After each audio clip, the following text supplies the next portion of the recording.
రాష్ట్రంలో పార్టీ ఫిరాయింపు ఎమ్మెల్యేల అనర్హత పిటిషన్లపై కీలక తీర్పు చెప్పింది సుప్రీంకోర్టు. 10 మంది ఎమ్మెల్యేల అనర్హత పిటిషన్ కేసును డిస్పోజ్ చేసింది ధర్మాసనం.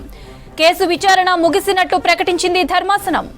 కోర్టు ఆదేశాలతో విచారణ పూర్తి చేసి తీర్పు వెలువరించామని తెలిపారు స్పీకర్ తరపున లాయర్లు. దీంతో రేపటిలోగా తీర్పు కాపీలు పిటిషనర్లకు పంపాలని చెప్పింది supreme. Justice Sanjay Karol, justice Augustine George ధర్మాసనం దీనిపై విచారణ చేసింది. మొత్తం 4 పిటిషన్లపైన విచారణ జరిపింది. ఇతర డాక్యుమెంట్స్ అన్నింటినీ 5 రోజుల్లో పిటిషనర్లకు అందజేయాలని ధర్మాసనం ఆదేశించింది. రాష్ట్రంలో పార్టీ ఫిరాయింపు ఎమ్మెల్యేల అనర్హత పిటిషన్లపై కీలక తీర్పు చెప్పింది సుప్రీంకోర్టు. 10 మంది ఎమ్మెల్యేల అనర్హత పిటిషన్ కేసును డిస్పోజ్ చేసింది ధర్మాసనం. కేసు విచారణ ముగిసినట్టు ప్రకటించింది ధర్మాసనం. కోర్టు ఆదేశాలతో విచారణ పూర్తి చేసి తీర్పు వెలువరించామని తెలిపారు స్పీకర్ తరపున లాయర్లు. దీంతో రేపటిలోగా తీర్పు కాపీలు పిటిషనర్లకు పంపాలని చెప్పింది supreme. Justice Sanjay Karol, justice Augustine George ధర్మాసనం దీనిపై విచారణ చేసింది. మొత్తం 4 పిటిషన్లపైన విచారణ జరిగింది.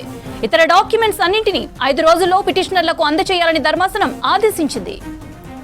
రైట్, ఇదే అంశానికి సంబంధించి మరిన్ని అప్డేట్స్ మదార్ అందిస్తారు. మదార్, ఎమ్మెల్యే అనర్హత పిటిషన్లపై సుప్రీం తీర్పుకు సంబంధించిన వివరాలేంటి? ఫిరాయింపులకు సంబంధించి ఎమ్మెల్యేల అనర్హత వేటుకు సంబంధించి మొత్తం 4 పిటిషన్లు సుప్రీంకోర్టులో పెండింగ్ లో ఉన్నాయి. ఆ 4 పిటిషన్లను కూడా ఈ రోజు డిస్పోజ్ చేసింది. సుప్రీంకోర్టు ఈ రోజు విచారణలో భాగంగా కీలకంగా సుప్రీంకోర్టు గతంలో ఇచ్చినటువంటి తీర్పుల మేరకు స్పీకర్ నిర్ణయం అనేది కూడా తీసుకున్నారు. తీర్పు అనేది కూడా చెప్పారు. దానికి సంబంధించి పూర్తి స్థాయిలో వాటికి సంబంధించినటువంటి ప్రొసీడింగ్స్ అన్ని కూడా పూర్తి చేసినట్లుగా స్పీకర్ తరఫు న్యాయవాది అభిషేక్ మను సింఘ్వి కోర్టుకు తెలిపారు.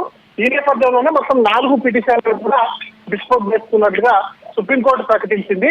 ఇక దాంతో పాటు పిటిషనర్లకు సంబంధించి, ఎందుకంటే 2 పిటిషన్లు కేటీఆర్ దాఖలు చేశారు. ఒకటి స్పీకర్ చర్యలు తీసుకోవాలి, మరొకటి కోర్టు ధిక్కరణ పిటిషన్ కేటీఆర్ దాఖలు చేశారు. పాడి కౌశిక్ రెడ్డి ఏమో ఎమ్మెల్యేలకు సంబంధించినటువంటి అనర్హత పైన ఆయన ఒక పిటిషన్ దాఖలు చేశారు. ఇక ఏలైట్ మహేశ్వర్ రెడ్డి కూడా మరొక పిటిషన్, మొత్తం 4 పిటిషన్లు సుప్రీంకోర్టులో పెండింగ్ లో ఉన్నాయి.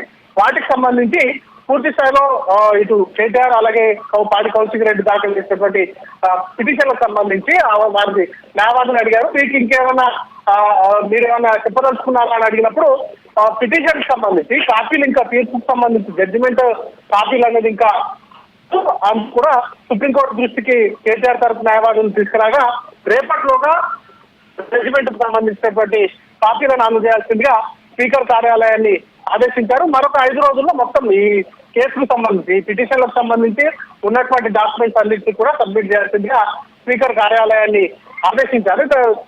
రిట్ పిటిషన్ కూడా పెండింగ్ లో ఉందనగా ఏదైతే మహేశ్వర్ రెడ్డి దాఖలు చేసినటువంటి రిట్ పిటిషన్ పెండింగ్ లో ఉందంటే దానిపైన హైకోర్టుకు వెళ్లాల్సిందిగా సూచించారు. మొత్తంగా ఓవరాల్ ఈ రోజు తోటి ఈ ఎమ్మెల్యేల అనర్హత పిటిషన్లకు సంబంధించినటువంటి విచారణ అనేది కూడా ముగిసింది. అయితే బీఆర్ఎస్ చాలా హోప్స్ అనేది కూడా పెట్టుకుంది. సుప్రీంకోర్టు ఖచ్చితంగా వారికి ఫేవరబుల్ గా తీర్పులు ఇస్తుందని కూడా వారు ఆశించారు. బట్ ఆస్టాట్ అయితే ఏది జరగలేదు. 4 పిటిషన్లను కూడా సుప్రీంకోర్టు ధర్మాసనం డిస్పోజ్ చేసింది. స్పీకర్ ఇప్పటికే జడ్జిమెంట్ ఇచ్చినటువంటి నేపథ్యంలో ఈ 4 పిటిషన్లకు సంబంధించినటువంటి విచారణ అనేది కూడా డిస్పోజ్ చేసినటువంటి పరిస్థితి ఉంది. మోనికా.